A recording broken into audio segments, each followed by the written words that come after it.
recording. So hot. Do I look cute though? Do I look cute? Not really. Hello, everybody. Hello, world. Wait. Hi. Can I do it? What do you do? Oh, God. Hello, world. So first of all, do I sound like that? Yes. What? She was mimicking me. Hello, world. It's like it's like this. Oh, hello, world. That was kind of true. Yo! What is happening? All right, this is the introduction to the show. What is up, everybody? Only it's an early lechon time, but here we go. Lechon time, but if you're just joining us and you don't know what lechon time is, first of all, go back a few episodes. There's not that many. It really isn't. And second of all, it's when we all get roasted. Apparently, it's let's roast Sherilyn time. It's always let's roast Sherilyn time. That's fine. It's according to Hannah. It's always yeah, it's true. I need Sherilyn to time. Hannah and Evelynian. Just roast me whatever the fuck you want. Okay. So, Anyways, hi guys. what's up? Let's go. I'm sorry It's that good to it's see so y'all. late in the day Yeah, that we're it's okay. recording. That's fine. But it's fine. Here we are. I had a lot of We shit do to not do. have a special drink today because I'm hungover. So She did her TBH shit last night. Rude. what? Rude. On my own. On her own with her sister, which I guess is fine. It's fine. I mean, come on. Yeah. But we are drinking some White Claws. Do you say this here? Some White Claws. Because there's no law with the White Claw.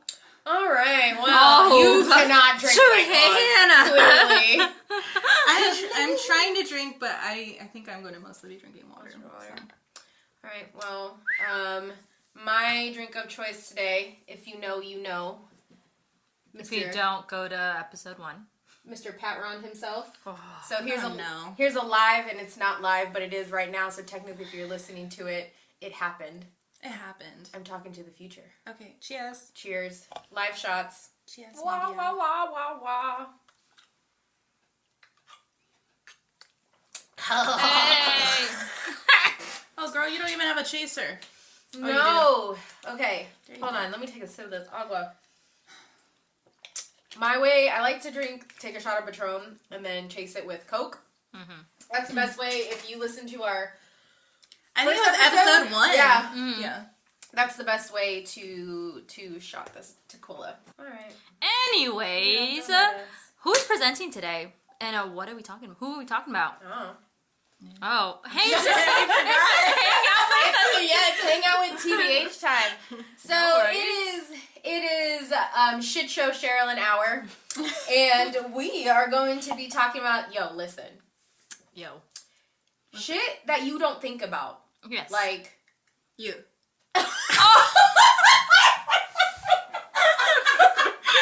I'm out. I'm out. I'm getting roasted left and right. Y'all hearing this live? Sorry, go ahead. When What were you saying? TBH turns into TB, no H, you know why. You heard it here first, ladies and gentlemen. I'm so sorry. You guys Okay. can get out of my house now. All right, bye. You guys, we really do like each other. I promise. So where am I? I haven't even had shots today. No, Yes, I just you had did, shots. bitch. Just one. What are we talking about? Oh, shit you don't think about. You Right. shut your face. Everything around you. How it got here. Everything around How did it get here? How did it start? Did it just poof into thin air? So we take things like wireless communication for granted. You know, Right. you don't really know like how did it start? How did it get here? But you know, just at some point in time, it was created. But y'all want to know who created it? A motherfucking woman. Yay! So I will say she came up with the idea of it initially, and then a male who I'll get into, I'm not gonna say his name just yet, but he came in and he entered her life and helped her with it. So they were co-creators with the initial idea being Was hers. from That's her. awesome. That Holy is cow. freaking out. I never knew that. Yeah. And side note of one of the things that I liked about creating this podcast is even though like I'm gonna be honest, researching is a pain in the ass. I never liked researching in college. I actually took a research psychology class, and I wanted to just every day like bang my head up against the wall because I just didn't enjoy research psychology. My brain doesn't go that way. But once you start to get to learn everything and all the stuff you learn, it's like, oh my god, this shit looks crazy, wow. So, what was that? oh my god. So, who did this? Who was the inventor / pioneer of wireless communication? Her name... Who changed our lives? Who changed our lives? Her name was Hedy. How do you spell that shit? Hedy. Hedy Lamarr. Hedy. That's what it is. Thank you. Gorgeous. Hedy Lamarr. Yeah, she is beautiful, and that will, we'll talk about that as well. Ooh. But so it's so wild. Like, how did I not know that a woman pioneered this? This invention is the sole, maybe not the sole reason, but it's the foundation of why we have GPS, wireless communication, Bluetooth, all of that. Phones too, Yeah, right? phones, all the frequency waves. Damn. But you know what? I feel like this makes sense. You know, it was a woman that created it, and she's like, hada. I'm gonna get in contact with you. I'm gonna find you. So I need a way. I'm just kidding. That's not why she created it, but that's exactly why. We gonna find you. It's like, you don't call me. You don't send a pigeon. You don't do nothing. Send a fucking pigeon. So I'm gonna get a hold of you, and I'm gonna find a way. It actually has nothing to do with that. It actually has to do with military. So that's even like a more awesome reason. Okay. But I want to start you off with a quote that she said: "Inventions are easy for me to do. I don't have to work on ideas; they come naturally." So, Dang. all right, Hedy Lamarr. She was born Hedwig Eva Kessler in Vienna, Austria, and she was born on November 9th, 1914. She's an Austrian-American actress. She was actually labeled the most beautiful woman in the world. She is She's freaking gorgeous. And I read, and look at her face, because I don't know if this is true, but Walt Disney himself was so taken by her beauty. Snow White. Yes! She is Snow White. It said that Holy he crap. used her as like inspiration Dude, to I create see her. it. Just Yes. like Snow White. she Guys, does. go look that up. Especially this picture. Hedy Lamarr. Yeah. Look her up. So when Hedy was a child, she was always curious. She was taking things apart just to see how it worked. She'll put them back together. I feel you, Hedy. Just to see how it worked as like a fully functioning machine, which is pretty cool. And this could actually be attributed to her dad. Now, according to an article that I read from nationalwomenhistory.com, which, by the way, that website has been so helpful. I don't know if you guys use that in your research, but I always go back and reference that website because you can find anybody. But according to that website, she stated that her dad, and I quote, inspired her to see the world with open eyes, end quote. He was very curious, and he passed that on to her as well. They would discuss things. This is crazy. Like, at 5 years old, at such a young age, they would discuss things like the inner workings of machines, such as a printing press and streetcars. Wow. What 5-year-old has the like intention to be like, yes, Yeah. Father, that's amazing. I don't know why she was British. Why is she British? Okay. I don't know. But, to stay so focused on that, but I think that just shows her brain was just totally different. Brilliant. It's like, on one hand, I like the idea of challenging a child, but then I'm like, yo, let the kid be a kid. But I don't think she was really ever a kid, because of just how she thought. Maybe it was just like her dad realized that she was interested in it. So True. he talked to her about it. So even though she was a freaking genius, incredibly, ahead of her time, she was also really beautiful. She was gorgeous, and as you knew. Right, as we She's saw. like what you think the old Hollywood actress would be. She looks exactly like that. She literally looks just like Snow White. So picture Snow White, and that's her. Yeah. And she actually thought, she knew she was beautiful, but she was smart, and she knew she was really smart. Yeah. And she knew that she wouldn't be taken seriously as far as her intelligence goes because of her face. Yeah. And she actually said, my face has been my misfortune. It has attracted 6 unsuccessful marriage partners. It has attracted all the wrong people into my boudoir. She's bougie. I know. Boudoir. And brought me tragedy and heartache for 5 decades. My face is a mask that I cannot remove. I must always live with it. I curse it. So, I mean, that kind of sucks, Yeah, no, I get that, though. Like, I feel like people don't take women seriously to begin with. And then that to, hasn't changed. add on top of that, like, if you're pretty, then it's like, That's can't possibly be smart. Right. There's that preconceived notion that if you're pretty, I think, well, first of all, let me back up and say, you're all beautiful. you know, you're all beautiful. But if you get put into this like box, in the world standards of beauty, yes, you know what I mean? Yes. Yeah. If you get put into that standard societal box, then you're automatically have this label of, I don't want to say bimbo, but you're beautiful, and that's really as good as it gets. You know, you can't really, you can be a model, you can do this, you can do that, but as far as anything that requires you to use that intelligence, you got none, which kind of sucks, you know? Right. In a 1969 interview that I was watching, it was a late night talk show, and it was with Woody Allen and some dude named Merv. Don't know his name? Don't at me. I don't care. Merv. It was from the 60s. Merv. Yeah, what a name, right? Merv. So they were the hosts, and this interview actually made me uncomfortable. And before this was when I initially started my research, before I even knew her thoughts on beauty and everything, I'm watching it, and I'm like, fuck, these dudes are creepy. Oh. Like, they made, it was hella weird, because they were just gawking at her and, like, making these jokes about her being beautiful, talking about her beauty, and the way she was talking to them, you know, she didn't let it affect her. She was very elegant in her responses, and one of the things that they commented on was her jewelry, and he talked about just how, back up, anything that she said was automatically overlooked, and they would turn the conversation into back her looks to her, and her fame and her jewelry. So she had this ring on, and he was like, you know, look at that sparkling, gorgeous ring. How much was it? She's like, bruh, this was $1.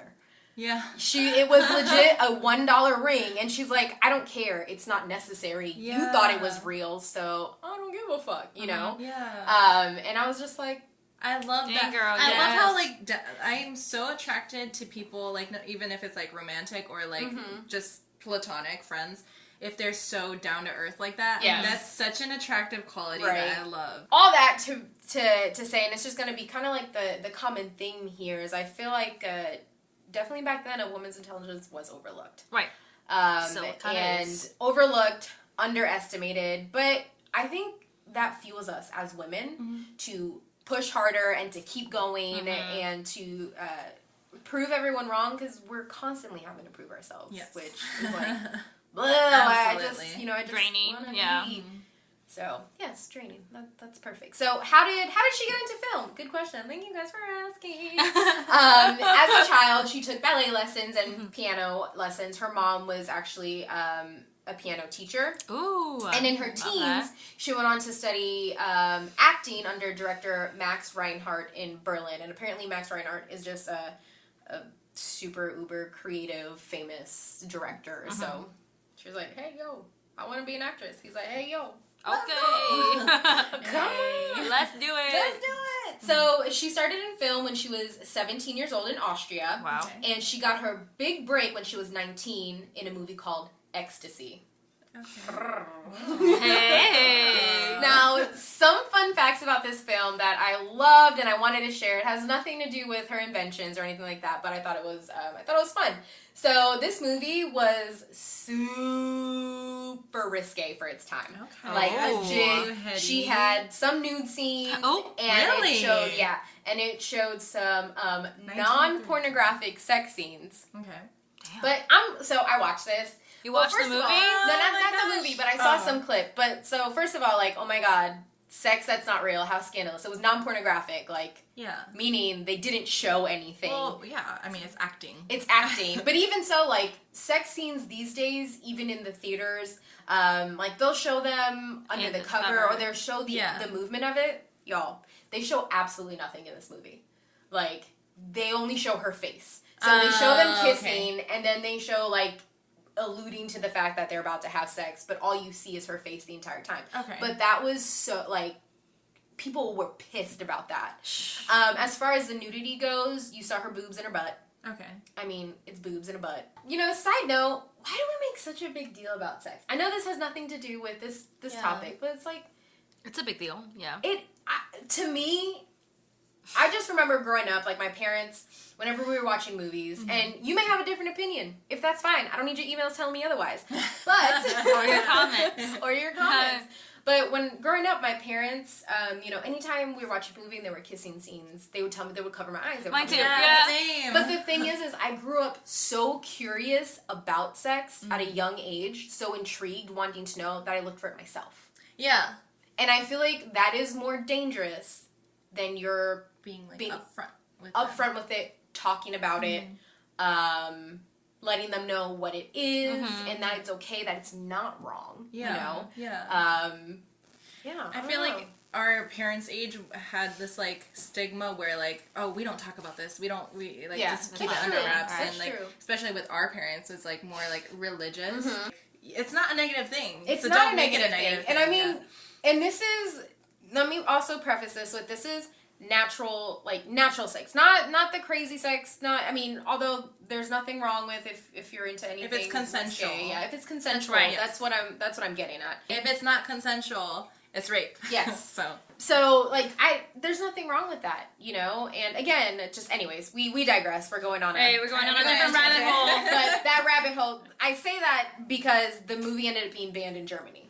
Germany, yeah. really? So, I thought Germany would be like more like. Well, this open was about during the time of yeah. Hitler. So during that time, so Hitler was like, "This is nasty." He didn't talk like that. Imagine if he did. That'd be wild. But it was shown in America, and in America, it was seen as this work of art. Like, it was very artistic. Yeah. And it was, the clips that I saw were very beautiful, and the music and all that. But MGM Studios saw this, and they were like, yo, she's dope. I want her to come to America.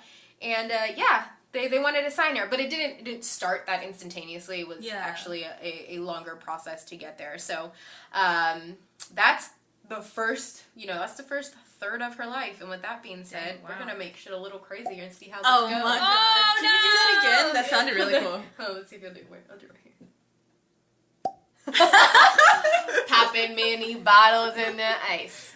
Cheers. Cheers. Y'all, here we go. Oh, shoot. I really wasn't going to drink. But here I am. It gets so spicy. Do you want a chaser? Do you want to chase your alcohol with alcohol? I didn't make it any better. Oh my gosh. All right, guys. 2 Patron shots in. Let's see how this goes. Where was I? All right. So, her first marriage. Now, it's important to note her first marriage because it actually plays a part in her invention. So, I'm going to mention it. I'm not going to mention all of her marriages. Like she stated in the beginning, she was married 6 times. Right? But that's not relevant. This marriage is relevant, though. So, during the same year that Ecstasy was released, she married a guy named Fritz Mandl. Okay. Was he German? It sounds Austrian? He was Austrian. That makes but sense. Mandl was super sketch. Super sketch. So he was a munitions manufacturer who sold to the Nazis. Not that him selling to the Nazis has anything to do with how he treated Hedy, but he was a super controlling asshole. He wouldn't let her leave the house, and he even tried to buy all the copies of Ecstasy so that no one else wouldn't could see her because she God. because she was naked and she was having quote unquote sex. Quote unquote. But she once said that I knew very soon that I could never be an actress while I was his wife. He was the absolute monarch in his marriage. I was like a doll. I was like a thing, some object of art which had to be guarded and imprisoned, having no mind, no life on its own. That's disgusting. If I learned anything about Homegirl, this girl cannot be tamed. Yeah. Let her be free. Like, she's like, no, nah, fuck that. Do you guys watch Rent? Have you ever seen Rent? No. Or heard like the musical? Oh my god, she reminds me of Maureen in that song. A tiger in a cage can never see the sun. No, I haven't seen it. This diva needs her stage baby. Okay. Keep singing You them. Rent. Keep going. This diva needs her stage baby. Let's have fun. So yeah, and I cannot. When I read that, I was just like, really, Dang, really, girl. someone But maybe he was like a little bit like more kind while they're dating or whatever, and that's why they got married. Probably. Yeah. So yeah, but this baddie, let me tell you how she left it. According to History.com, she drugged her maid with sleeping pills. Her maid? But I'm gonna guess Her that's maid? so she didn't get caught like leaving, so she would just be asleep. So She drugged her maid. She stole her outfit. She jacked all the jewelry. And quite literally fled off into the night on the bicycle. This bitch. On a bicycle? On a bicycle. She just fled off into the night. She's like, fuck y'all. Fuck you. In a maid Speeding outfit. off in a maid outfit with a shit ton of jewelry on her. And she's like, bye. Not doing this anymore. And she fled to Paris. Okay. And she met up with Louis B. Mayer, who is the head of MGM. Wow. And the rest is basically history. She immigrated to the U.S. and became an immediate box office. So she never got sensation. divorced, basically. No, she did. They did. I'm sorry. Yes. Eventually they did get divorced, but she had to deuce out. Like she's like, I gotta go. Yeah. So why did I bring up her marriage? Well, first of all, it's her history, and it's important to know. But also, Mandel was doing some shady shit with the Nazis, and she also had to play host to the dinners. Like, she had to host it, serve, do everything. And when she fled from Austria, she not only left with, like, her dignity and her pride, but she took the knowledge she gained from those dinner table conversations that she was forced to host of wartime weaponry. Oh my goodness. Okay. So during all of that, she learned a bunch of shit about missiles and torpedoes, and just by listening, catching and she, on. Because retained all this information. And I'm assuming they were like, oh, she's just the wife, she's not gonna think about this. No, that bitch was like, what's going on? Let me write it down. What did you say? Oh my god. Yeah. So very detailed for diary. me, it just goes in one ear and out the yeah, other. right. Damn, Hedy. Yeah, she was, because she's just like, and I bet, one, because I think it was sketch, she was probably like, I want to hear this to see what's going on. But two, that type of shit intrigued her. So she probably had nothing else to do. She probably pretend to read in the corner and exactly. listen. Like, I'm gonna go pour y'all a drink. The fuck y'all talking about? So another important relationship in Hedy's life was with Howard Hughes. And he was an aviation tycoon. They were both creators and inventors, and he supported and encouraged her natural ability to invent, which was awesome. Okay. Was this the co-creator of the thing? No, we're not there yet. Oh, okay. This was just someone that kind of helped her in her journey as an inventor, inspired her, and I think pushed her to keep creating. But it's funny because she said he was the worst lover that she ever had. But I think they connected on an intellectual level. Yeah. So it's like, I guess we're dating, but we vibe. Yeah. We be vibing. We good. Here we go. Yeah. I love that he as a man was, and back in that period, was encouraging her to be in science. Yes. And I think it was so different, for a woman to not only be beautiful, but to also show who she truly is back then. So, she was a force to be reckoned with, man. Like, I'm going to assume the reason why she was married 6 different times is probably very intimidating to be with her, because during that time. She's so accomplished. Yes, she's so smart, and I can only imagine what dinner table conversations are like. With her, did you know that the atom of this mechanical thing with blah, blah, blah, and all the numbers and science and math? I'd be like, oh my god, okay. I twerked on a wall today. That's what I did. That's what I did. So how romantic is this? Okay. So she had an inventing table at her house, like a table that she created shit on. Nice. So Howard was like, oh my god, I like you so much. I'm going to get you one for your trailer. A small scale. So that in between sets you can work on stuff. Oh my goodness. But I think it's so funny, that's what, how romantic. I'm like, romance, give me some food and fucking chocolate. They're like, I want an inventing table, science. All the science, That's so cute it though, is because so cute. he really thought about what she would need, and it's got not like that for her. I'm gonna leave you an extra set of jewelry. It's like, no, here's an inventing Here's another table. So Exactly. I love fuck Sense. flowers, man. Create flowers, shit. Though. Yeah. I'm so torn between flowers because it's like on one hand this bitch is gonna die in a few days. I don't like getting flowers all the time, but I like it when it's random. It's like, you came home from work today and here's some flowers. Oh. I only like them for my birthday. It's cute. That's it. Fuck flowers. Give me tacos. I don't even know where you're gonna start and stop that to cut all of that I out. don't know. We're gonna stop right here. Hi. Okay, you ready? Alright, here we go.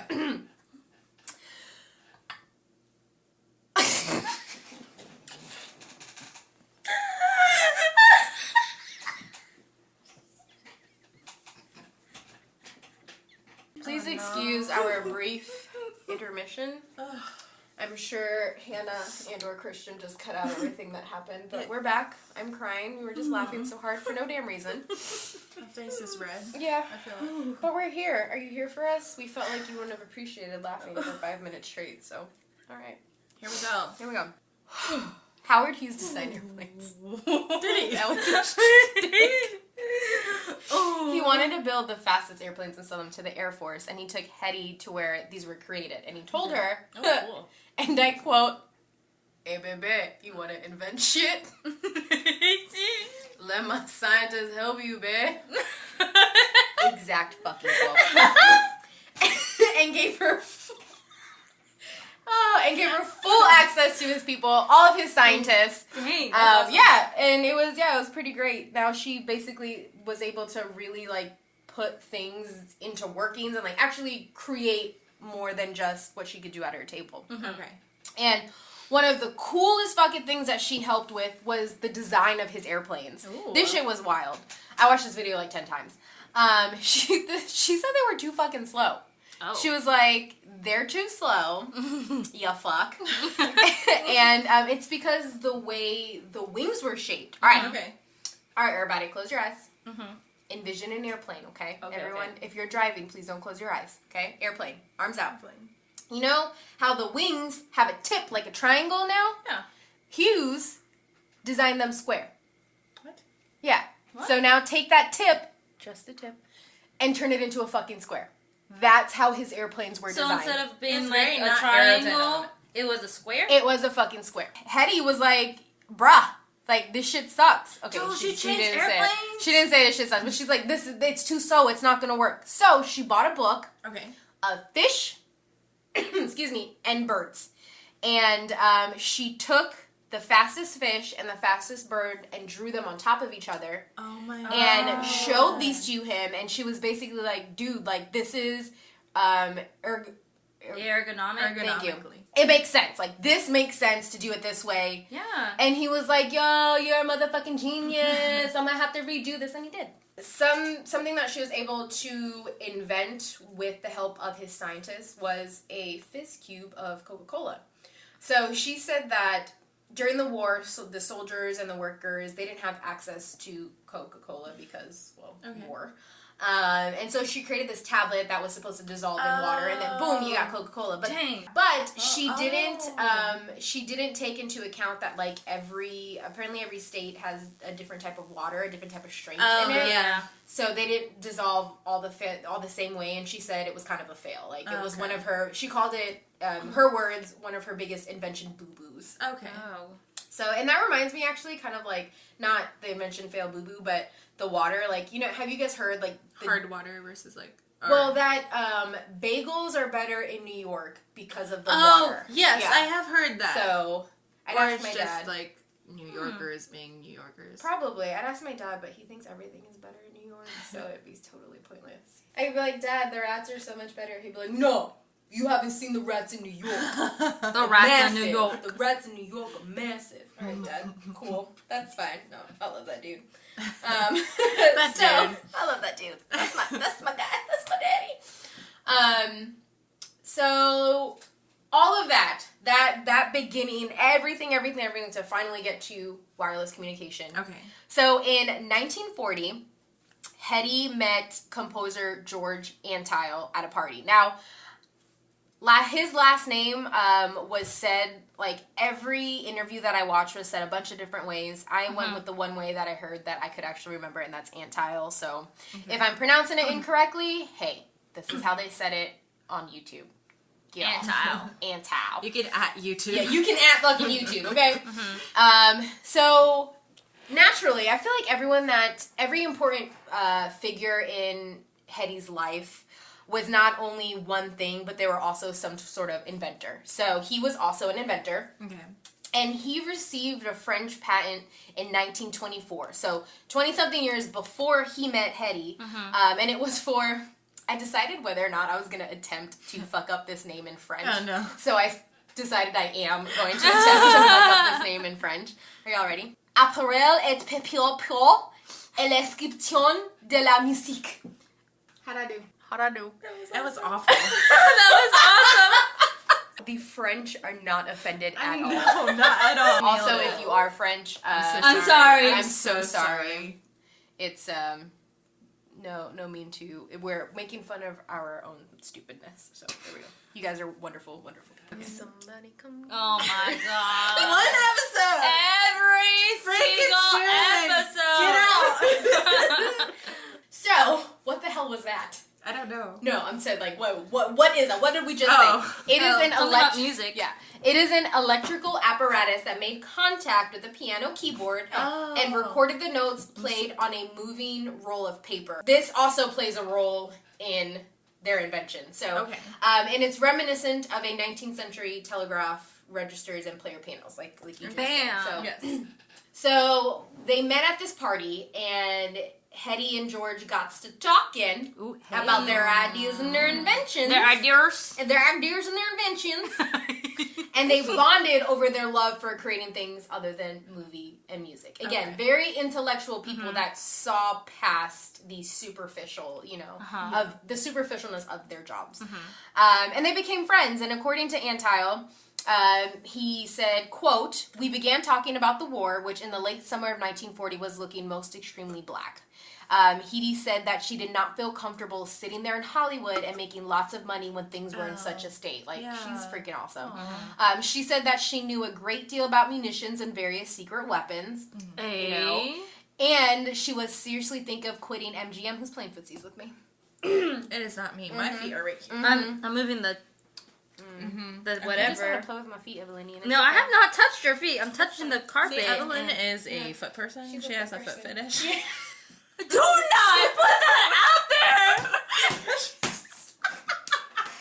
That was really aggressive. Hey, if you have a foot fetish, more power to you. Cool. But it's not me, I swear. It's me. No. All right. So, and that she was seriously thinking of quitting MGM and going to Washington, D.C. to offer her services to the newly established Inventors Council.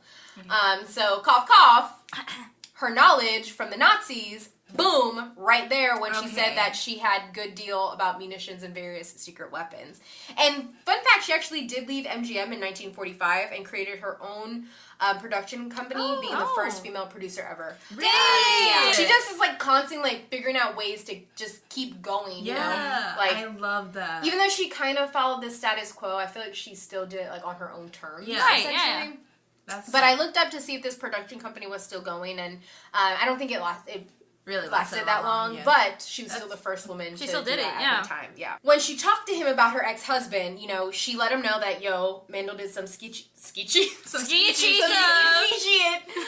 with the damn Nazi officials, and she let him know that hey, I heard these conversations. Right. And she let him know of the conversations that were being had and how they often centered around the search for technology to guide torpedoes. The Nazis. We're talking about that, which is kind of scary. Very. So she believed that Allies could defeat Germany by sinking enemy ships with radio-controlled torpedoes. Their effectiveness was dependent on preventing these torpedoes from being thrown off course by just the interrupting, like jamming it. So they didn't want. She was afraid that the enemies were going to be like, oh fuck, we need to make sure this doesn't happen. I'm going to go boop, boop, boop in a computer and the torpedo's going to go, So shortly after this, so she talked to him, about all this. And then shortly after that, they started to work on this invention that Hedy had on her mind for forever and a day. And that's that radio-guided torpedo with synchronized anti-jamming frequency hopping. She realized that it could be possible to basically block enemies from jamming the torpedo frequency if the transmitter and the receiver were constantly hopping from one frequency to another. Like, if it kept doing this, they wouldn't be able to catch on to the frequency and jam the torpedo. That's so brilliant. Yeah, so if it was constantly changing and constantly hopping, it would be difficult, what I just said, to jam that connection. Right. Yeah. The problem that she had was the transmitter and the receiver, they had to work at the same exact time. Okay. One couldn't be going while the other was doing whatever. And she couldn't figure out how to do that, how to make that work. Right. So this is where Antile came into play. Ooh, okay. So Antile had experience with making machines talk to each other, at least trying to, and he created this this piece called Ballet Mécanique. Have you heard of it? Oh. No? Okay. It's like a mechanical ballet. Well, it was a composition. It was a score of music. Oh. And it was one of his most innovative pieces that he created, and it was ahead, way ahead. Like I feel like these two people were just. I think they were good for their time, but I also think if they were like born now, they could probably. Oh my gosh, they would probably do so much for technology. But also, it's kind of good that they were born then because they did pushing. Exactly. So it was originally scored for 16 synchronized player pianos, and you mentioned this, but if you don't know what a player piano is, it plays by itself. And so 16 synchronized player pianos accompanied by 2 grand pianos that were actually played by people, 3 xylophones, 4 bass drums, a gong, 3 airplane propellers, 7 electric bells, and a siren. What? That's the composition? That's what he originally created it for. But it was impossible to do that because they didn't have the technology for that. Right. So these days, we can just throw everything on a freaking soundboard and then boom, boom, boom, and then it can all play together. But keeping 16 player pianos in sync, connected by cables to a master key, like, that shit just didn't exist. So he rescored the piece with fewer pianos for its debut in Paris in 1926, and it was a fucking hit. It was oh my god, this is amazing. Yeah. I mean, I was reading that and I had to break this down with every single thing that he scored it for. I'm like, holy shit, 3 airplane propellers? The fuck? Like, where's he gonna find that? Get that from? Oh my gosh. So. Yeah, does someone do that and put it online? Because I would be. It's so online. Intrigued. Yeah, if you go to YouTube, you can find it's out there. It's a score. Wow. Yeah. What really helped them develop this idea was actually those plain pianos. Yeah, they have a paper scroll that's perforated and has programmed music on it. It's electromechanical mechanism. And this piano worked off of those constantly changing frequencies. So Antal thought, he's like, hey yo, I really wish they talked like this back then. Hey yo, so great. He was like, they hey did yo. it their own way. Yeah, I know. Hello. Oh my gosh, I don't know why, just immediately British. It's British. But he was like, if piano keys can do this, if a player piano can do this, why can't we do this with radio frequencies? That makes sense. Yeah. So they took everything that Hedy had already created, everything that she knew about weapons, and then they took his knowledge and mushed it together. Yes, and so this is the person that. So yes. Oh, I apologize. I'm terrible. If I didn't already say, George Antheil was her co-creator for this wireless system. Okay. So yes. And she just met him at a party. Were they married? So no, it said that they were romantic. They may have been romantically involved, but I think it was just one of those things with Howard Hughes. Oh. That they just vibed mentally, so they were like, okay, yeah, I guess you're I love you because of your brain, but I'm not attracted to you. Right, exactly. That makes sense.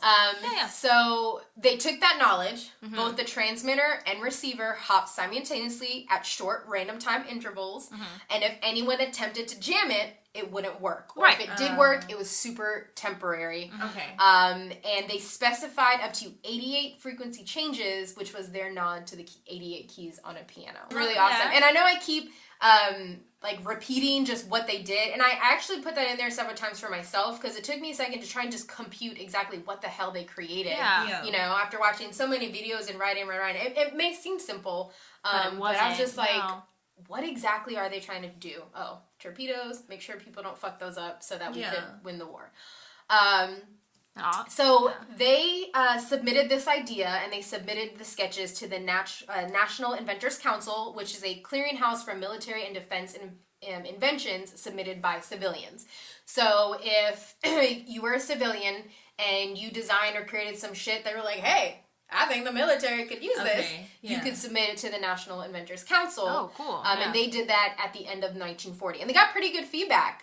They were like, yo, this shit is dope. Keep it up. Keep this shit up. Let's do it. Yeah, let's do it. So they refined it, and then they took this and received a patent for it in 1941. So they did get the patent. The patent shows their drawings for it, and actually pretty cool, because since they based it off of the playing piano, that's what they put in the patent, the scroll. And according to inventions.edu, it describes a clockwork mechanism that could be used to ensure that the transmitter and receiver tapes start at the exact same moment. Because remember, in order for this to work, it needs to start at the same time. I hope you guys can't see my hand gestures, but I'm very animated when I talk, and it helps me. And any deviation from a simultaneous start would have prevented that synchronization. So in addition to the tape-driven frequency hopping, the patent also outlines a method for sending false signals that further enhance the anti-jamming. Oh, wow. Like, this shit was legit. You know, it was So not only is it bouncing, it's also sending false... Yeah, sending back, like... We're here. We're on the 86 frequency. Yeah, just kidding, we're on the 70. Yeah, exactly. So this is freaking awesome. We listened to it and we're like, oh my god, like, military, yes, this is something you should utilize. But they actually presented it to the U.S. Navy, and they were like, the fuck? Oh. What the fuck is this? No, we don't want it. And they rejected it. They didn't want it. And Antal said they meaning the U.S. Navy, said that the mechanism we proposed was too bulky to be incorporated in the average torpedo. He goes on to say, I know, or I think I know why they said that. The reverend and brass-hatted gentleman in Washington who examined our invention read no further than the words player piano. This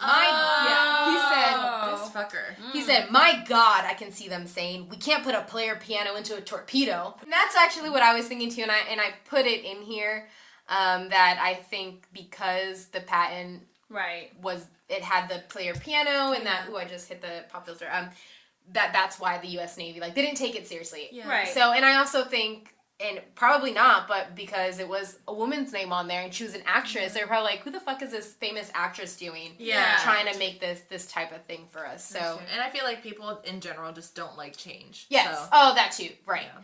It's like and they could have, and I read somewhere that it's like, if they had taken this on and tried to use it, it would have helped them at war during the time. Well, that makes sense. You know, but y'all may not have a Okay, so after this, I said, in my head, I was about to say after this injection. Not an injection. It's not an injection. Injection of what? After this, well, you know. It's after this rejection. They kind of just moved on with their lives. They didn't, I thought it was going to be this, like, fight to the end to try and get it, but no, she went back to movies, he went back to composing, and wow. Yeah, I wish I had something more exciting, but it yeah. kind of just sucks that it was... Well, they were just like, well, there's nothing we can do. No, exactly. There is nothing. They had the patent for it. No one could do anything with it because it was their patent. But the patent actually eventually... Who's playing footsies with me? I'm sorry. That was me this time. Y'all. You might be over here now. You're going to get a lot of fans. Oh, no. TBH with Evelyn and her foot fetish. Just kidding, guys. She doesn't have one. It's actually Sherilyn. It's actually, it's me. That's me. I love nasty feet. Their patent eventually expired in 1959, and sadly, that's the same year that Antal died. Yeah. With the patent expiring, that basically meant that anyone could use it at that point, and that's what happened. Okay. It was first implemented on naval ships during the Cuban Missile Crisis, and subsequently emerged in numerous military applications. Oh, so, what they invented it for, it actually got used. Fuck it whenever we wanted to give it to you then, but because it's free game now, and the patent is, like, hidden, we're gonna, this is actually a good idea. Oh, yeah. After it was rejected, though, Lamarr, Hedy, Hedy tried to join the National Inventors Council, and she was allegedly told by the chairman, the head guy, that she would be better to serve her country by selling war bonds. And if you don't know what war bonds are, those are, according to Wikipedia, bond securities issued by the government to finance military operations and other expenditure in times of war. So, it's like, hey, I know you tried to contribute to the war by creating something for us that can actually fucking help us, but now, screw that. Use your pretty little face to sell these war bonds. Oh, okay. And she, you know, she was like, you know, war bonds. She did do it? She did. Oh. She did, to try I guess this may have been her way of, like, trying to contribute in some way, shape, or form. Oh, freaking, that makes so much sense that they knew each other. So, I'm sorry, George Antheil and her, because he was a composer for film. Oh yeah. Well, they met at a party. At a Hollywood party. Okay, so that makes so much sense now. Hedy and Antheil received 0 credit for terrible. This invention until around 1997 when the patent was found. Okay. And then in 1997 they were honored with the Electronic Frontier Foundation Pioneer Award. And then later in the same year, she became the first female recipient of the Bluebee. The Bluebee? Yeah, Bluebee. Or Bulbee, I'm sorry. That was wrong. The Bulbee. Yeah, Bulbee Award. And so this is the NAS Spirit of Achievement Award, a prestigious lifetime accomplishment. A compliment. Somebody come get me. A prestigious lifetime accomplishment prize for inventors. It's basically dubbed the Oscars of inventing. Ooh. And yeah, when she received that, her response was, "It's about time." Oh, so she was alive when she got it. Yeah. So she, moving forward, she moved to Orlando in the 90s, and she stayed out of the spotlight. She kind of became a recluse. Well, she moved outside of Orlando, and she kind of became a recluse. She wanted to stay out of the spotlight, and she passed away in January of 2000. So yeah, she lived. She was born in 1914, and she passed away in 2000. Like she was like a long life. She was like 80 or 90. But she was able to see kind of like 86. Nice. The startup of the internet and everything, which without her being like creating this base, this foundation, it wouldn't have happened. Or it would have maybe have happened later. Yeah. So yeah, and she, I mean, I didn't want to mention this, but I feel like some people are like, you're not telling, how she was. She did afterwards have a few run-ins with the law. Like she like in the 60s and then in the 90s like shoplifted or something. But she wasn't convicted. She did in the 90s or the 80s, I can't remember, something from drug abuse. But I don't want that. The reason why I didn't want to bring it up was just because I don't want it to take away from what she did, That's not who she was at all. And it sucks that she had to go to that to do those things. Yeah. And I will say, or something funny to add was, she was no stranger to plastic surgery. If you see pictures of her later in life, that was very big at its time, like in the 90s. But she would actually make suggestions to the doctors on how to improve those techniques. Oh my God. And those techniques and other ideas that she had actually became common methods of plastic surgery towards the future. Oh my God. I don't know what specifically it was, but like just constantly. Can you imagine? I know. He's like, I know you're about to cut my face and like plastic surgery, but can you like do this instead? Yeah. And he's like, what the fuck? I mean, okay, I guess. You had a point. What else do you have to say? Yeah, although if somebody's like cutting my face, I would kind of want input too. This is true. Like the fuck. Hold on. It's like you know that thing? I invented that. It's fine. Yeah. The GPS on your phone. Yeah, I got it. So she was so much more than just that beautiful face. She was a literal fucking genius. Yeah. Like. Probably go toe-to-toe with Einstein. I don't know. One of the things that she said also, it was about herself regarding beauty. She said, any girl can look glamorous. All you have to do is stand still and look stupid. Because that's literally all you do. That's all she had to do, And imagine someone of her intelligence being in that spotlight. It's like, okay, I'm beautiful, but literally all the fuck I'm doing is standing here. Yeah. Like how, I guess I'm glamorous. So, a couple of this pop filter does not want to stay, dude. A couple of quotes that I wanted to mention that are relatable. It actually doesn't have anything to do with her invention. But I was like, yo, I feel this so much. She said, I advise everybody not to save. Spend your money. Most people save all their lives and leave it to somebody else. Money is to be enjoyed. Oh my God! We literally had this conversation. We did, yes. Oh so one of the things that we talked about, and we are digressing, but bear with us. Y'all know, if you're listening, if you are here so far, you know what happens during these talks. If this is your first time, I'm so sorry. So sorry. So, not sorry. This happens a lot. My husband he's is the frugal, like he's all about saving the money. Yeah. Like he wants to save, he doesn't really like spending, whereas I'm on the opposite. It's not that I don't like to save, but if I want it, I'm going to get it. And for me, that is attributed to me growing up. Like my parents were very tight with their money. We never went out to eat. I had a good childhood, but we never went out to eat. It was a special occasion. Anytime they were like, okay, we're going to go to a diner, I'm like, oh my God, this is amazing, you know? Yeah, same. But I knew, and they always bought like off-brand things, you know, that RC Cola, and that's so minute. But I remember like me getting older, I was like, when I make my own money, if I want a brand name fucking box of cereal and I know that I can afford it, I'm going to buy it. Yeah, so, exactly. If you know, and that's just me.